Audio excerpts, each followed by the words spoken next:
ಅದ್ಭುತ ನಡಿಗೆ ನ್ಯೂಸ್ಗೆ ಸ್ವಾಗತ. ನಮಸ್ಕಾರ. ಮುಖ್ಯಾಂಶಗಳು. ಸಡಗರದಿಂದ ನೆರವೇರಿದ ಶ್ರೀ ಪುರುಷೋತ್ತಮ ಹೋಮ. ಗಂಗಾವತಿ ನಗರದ ಯೋಗೇಶ್ವರ ಯಜ್ಞ ಮಂದಿರದಲ್ಲಿ ಅಧಿಕ ಮಾಸದ ಪ್ರಯುಕ್ತ ರವಿವಾರದಂದು ಅತ್ಯಂತ ಶ್ರದ್ಧಾಭಕ್ತಿಯಿಂದ ಶ್ರೀ ಪುರುಷೋತ್ತಮ ಹೋಮ ಸಂಪನ್ನಗೊಂಡಿತು.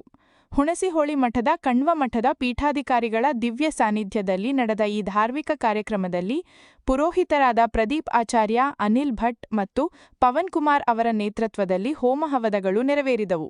ದೇವಸ್ಥಾನ ಸಮಿತಿಯ ಅಧ್ಯಕ್ಷ ಮುರಳೀಧರ ಗಂಗಾನಾಳ ಹಾಗೂ ಶ್ರೀಮತಿ ಜ್ಯೋತಿ ಸತ್ಯನಾರಾಯಣ ದಂಪತಿಗಳು ಧಾರ್ಮಿಕ ವಿಧಿವಿಧಾನಗಳನ್ನು ನೆರವೇರಿಸಿ ಪೂರ್ಣಾಹುತಿಯನ್ನು ಸಾಂಗವಾಗಿ ಸಂಪನ್ನಗೊಳಿಸಿದರು. ಭಕ್ತರ ಭಕ್ತಿ ಪರಾಕಾಷ್ಠೆ. ಈ ಸಂದರ್ಭದಲ್ಲಿ ಪೂಜ್ಯರು ಭಕ್ತಾದಿಗಳಿಗೆ ಮುದ್ರಾಧಾರಣೆ ಮಾಡಿದರು. ಅಪಾರ ಸಂಖ್ಯೆಯಲ್ಲಿ ಸೇರಿದ ಭಕ್ತರು ಕಣ್ವ ಪೀಠದ ಗುರುಗಳಿಗೆ ಪಾದಪೂಜೆ ಸಲ್ಲಿಸುವ ಮೂಲಕ ತಮ್ಮ ಅಚಲ ಭಕ್ತಿಯನ್ನು ಮೆರೆದರು. ನಂತರ ಪೂಜ್ಯರಿಂದ ಸಂಸ್ಥಾನ ಪೂಜೆ, ಶ್ರೀ ಸತ್ಯನಾರಾಯಣ ಪೂಜೆ ಹಾಗೂ ಆಶೀರ್ವಚನ ಕಾರ್ಯಕ್ರಮಗಳು ಜರುಗಿದವು. ಕಾರ್ಯಕ್ರಮದ ಅಂತ್ಯದಲ್ಲಿ ಭಕ್ತಾದಿಗಳಿಗೆ ತೀರ್ಥಪ್ರಸಾದ ವಿನಿಯೋಗ ಮಾಡಲಾಯಿತು. ಅಧಿಕ ಮಾಸದ ಪ್ರಯುಕ್ತ ಆಯೋಜಿಸಲಾಗಿದ್ದ ಈ ಧಾರ್ಮಿಕ ಕಾರ್ಯಕ್ರಮಗಳು ಅತ್ಯಂತ ಅರ್ಥಪೂರ್ಣವಾಗಿ ನೆರವೇರಿದವು ಎಂದು ದೇವಸ್ಥಾನ ಸಮಿತಿಯು ತಿಳಿಸಿದೆ. ವೀಕ್ಷಿಸಿ ಅದ್ಭುತ ನಡಿಗೆ ನ್ಯೂಸ್.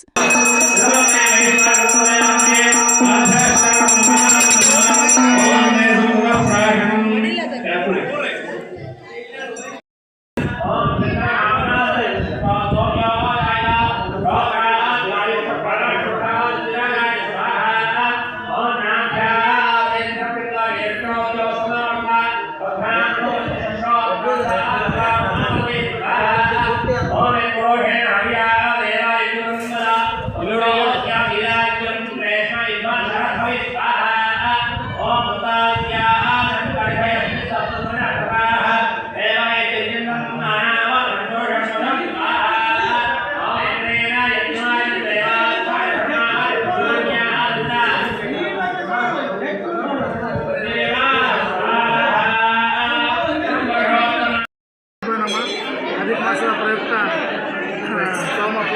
ಪುರುಷೋತ್ತಮ ಹೋಮ ನಡೀತಾ ಇದೆ. ಪೂರ್ಣಾವತಿ ಮುಗಿತು.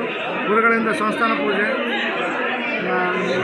ಮುದ್ರಾಧಾರಣ ಮತ್ತು ಸಾಮೂಹಿಕ ಪಾದಪೂಜೆಗಳು ಅತ್ಯಂತ ಯಶಸ್ವಿಯಾಗಿ ನಡೆದು ಇದಕ್ಕೆಲ್ಲ ತನು ಮನದಂಡದಿಂದ ಸೇವೆ ಸಲ್ಲಿಸಿರ್ತಕ್ಕಂಥ ಎಲ್ಲ ಸಮೂಹ ಭಕ್ತಾದಿಗಳಿಗೆ, ಕಾರ್ಯಕರ್ತರಿಗೆ, ಸಲಹಾ ಸಮಿತಿ ಹಿರಿಯ ಸದಸ್ಯರಿಗೆ ವಂದನೆಗಳನ್ನು ತಿಳಿಸುತ್ತೇನೆ.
ಲಕ್ಷ್ಮೀರಮಣ ಗೋವಿಂದ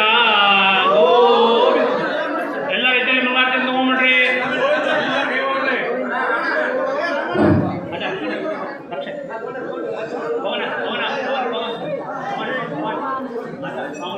ಅಲ್ಲಿಂದ ಕೈ ಮಾಡ್ರಿ ಆದಷ್ಟು.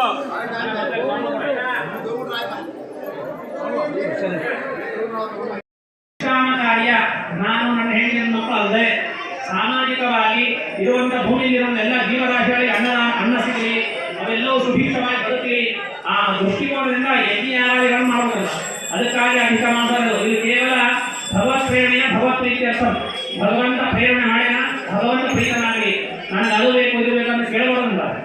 ದೇವರ ಹತ್ರ ನೀವು ಪ್ರೀತನಾಗಬಾರ್ದು ಸಾಕಂತ ನಮ್ಗೆ ಅನುಕೂಲ ತಗೊಂಡು ಕೊಡ್ತಿರ್ತಾರ. ಹೌದಿಲ್ಲ? ಈಗ ಮಗು ಹೊಟ್ಟೆ ಇಷ್ಟದ ಆ ಹೊಟ್ಟೆ ಶಕ್ತಿಯಿಂದ ತಾಯಿ ಹೊಟ್ಟೆ ಕೊಡಿಸ್ಕೊಳ್ಳಿಲ್ಲ. ಯಾಕ? ತಾಯಿಗೆ ಅದರ ಭಾವನೆಗಳು ಗೊತ್ತಾಗ್ತದೆ. ಒಂದು ಜೀವ ಕೊಟ್ಟಂತ ತಾಯಿಗೆ ಎಷ್ಟೆಲ್ಲ ಕೊಡ್ಬೇಕಾದ್ರೆ ಎಷ್ಟೆಲ್ಲ ಸುಟ್ಟಿ ಭಗವಂತ ಗೊತ್ತಾಗೇ ಆಗ್ತದೆ. ಆಗ್ತದೆ. ಎಲ್ಲ ಭಗವಂತನಿಂದಲೇ ಎಲ್ಲ ನಡೆಯೋದು. ಹಾಗಾಗಿ ಸಮಯಕ್ಕೆ ಸರಿಯಾಗಿ ಯಾವುದನ್ನು ಹರಣ ಮಾಡಬೇಕು, ಯಾವುದನ್ನು ಹರಣ ಮಾಡಬೇಕು, ಯಾವುದನ್ನು ವೃದ್ಧಿ ಮಾಡಬೇಕು, ಅದೆಲ್ಲವನ್ನ ದೇವರು ಸಮಯಕ್ಕೆ ಸರಿಯಾಗಿ ಮಾಡ್ತಾನೆ. ಅದೆಲ್ಲವನ್ನ ದೇವರು ಅನುಗ್ರಹ ಮಾಡಿ. ಯಾಕಂದ್ರೆ ಭಗವಂತ ನಡೆಸ್ತಾರ ಬುದ್ಧಿ ಬಂತು ನಾವು ದುಃಖ ಪಡಲಿಕ್ಕೆ ಕಾರಣಗಳೇ ಸಿಗೋದಿಲ್ಲ. ಹಾಗಾಗಿ ಭಗವಂತ ನಡೆಸ್ತಾನೆ, ಒಳ್ಳೆಯದಾದ್ರೂ ಭಗವಂತನೇ, ದುಃಖ ಆದ್ರೂ ಅದಕ್ಕೆ ಕೃಷ್ಣ ಅರ್ಜುನ ಹೇಳ್ತಾನೆ, ಎಲ್ಲ ಮಹಾಭಾರತ ಯುದ್ಧ ಮಾಡಿ ಒಂದು ವಾಕ್ಯವನ್ನು ಬರೆಯಲ್ಲ, ಮುಂದೆ ಎಲ್ಲದಕ್ಕೂ ಉಪಯೋಗ ಆಗುತ್ತೆ ಅಂತ ಹೇಳಿ. ಏನಂದ್ರೆ ಈ ಸಮಯ ಕೂಡ ಹೋಗ್ತದೆ ಅಂತ ಹೇಳಿ. ಈ ಸಮಯ ಅಂದ್ರೆ ಸುಖದೊಳಗಿದ್ದಾಗ ದುಃಖ ಪಡ್ಬೋದಲ್ಲ, ಯಾಕಂದ್ರೆ ಈ ಸಮಯ ಹೋಗ್ತದಲ್ಲ. ದುಃಖದಾಗಿದ್ದಾಗ ಖುಷಿ ಪಡ್ಬೋದಲ್ಲ, ಈ ಸಮಯ ಹೋಗ್ತದಲ್ಲ. ಹಂಗ ದೇವರು ಕೊಟ್ಟಂತ ಸಮಯವನ್ನು ವೃಥಾರ್ಥ ಮಾಡೋ ಹಾಗೆ ಸರ್ವಜ್ಞಾನದಲ್ಲಿ ಕೈ ಪ್ರಯತ್ನ ಮಾಡಬೇಕು. ಅಂದ್ರೆ ನಾವು ನಿತ್ಯ ಮಾಡುವಂಥ ಕೆಲಸದಲ್ಲೇ ದೇವರ ಚಿಂತನೆ ಮಾಡೋದು. ಅದಕ್ಕಾಗಿ ಇಂಥ ಧರ್ಮ ಕಾರ್ಯಗಳೆಲ್ಲ ಆಯೋಜನೆ ಮಾಡೋದು. ಇದರಿಂದ ಪ್ರಕೃತಿಗೆ ವೃದ್ಧಿಯಾಗಲಿ, ಸುವೃಷ್ಟಿ ಕಾಲ ಕಾಲಕ್ಕೆ ಮಳೆಗಾಲ, ಬೆಳೆಯುವಂಥವರಿಗೆ ಬೆಳೆ ಎಲ್ಲ ವೃತ್ತಿ ಮಾಡುವಂಥವ್ರಿಗೆ ವೃತ್ತಿಪರವಾಗಿ, ಓದುವಂಥವರಿಗೆ ಓದಿನ ಪರವಾಗಿ ಎಲ್ಲವೂ ಅವರ ಯೋಗ್ಯತಾನುಸಾರ ದೇವರ ಅನುಗ್ರಹವನ್ನು ಮಾಡಿ ಅಂಥೇಳಿ ಅಗ್ನಿ ಮುಖಾಂತರ ಹರಣಿ ಪರಿಪರ್ಶಾಮದೇವರು ಪ್ರಾರ್ಥನೆ ಮಾಡಬೇಕು. ಪ್ರಾರ್ಥನಾಂ ಸಮರ್ಪಯಾಮಿ. ಯಾಂತ್ರಿಕರಣ ಸರ್ವೇ ಪೂಜಾಮಾನ ಯವಾರ್ಥಿ ಉತ್ತರಾಮ್ಯ ಪುಣ್ಯರ್ಥಂ ಕ್ಷೇಮಾಯ ಪುನರಾಗಮನಾಯ ಚ ತಥಾ ಸರ್ವದಾಸಯಾಮಿ. ಉತ್ತಿಷ್ಠ ಉತ್ತಿಷ್ಠ ಉತ್ತಿಷ್ಠ